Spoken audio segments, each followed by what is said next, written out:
when there is an abuse in the home, what do you think should be the first line of action trying to curb it or resolve it?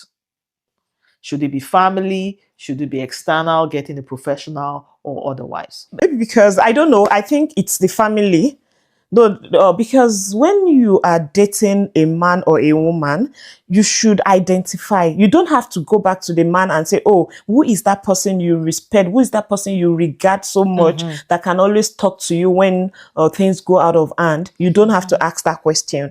So I think every woman should be smart about that. Every woman or man, when you are in the early stage of lovey-dovey, like you want to identify that person that you know your spouse respects so much. It can be the father, the mother, it can be a cousin, it can even be a colleague, it can be a friend, long-term friend, right? So you can always reach out. I think reaching out to that kind of person first and let the person speak on your behalf or talk to the person.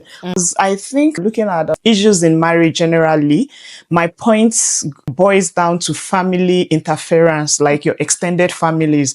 Like, remember in the olden days, we had parents getting involved with their children's marriages, like parents knowing each other, getting involved. So when there are issues, then parents will get involved. But nowadays, most families want to maintain, oh, this is me and my husband, this is my husband and my wife. Like, we don't really want the extended family to come into our affairs. And I think that's my own point and my view. Like, okay, that might be one of the reasons that we have issues that could easily be settled by parents or maybe extended family anyway, getting blown.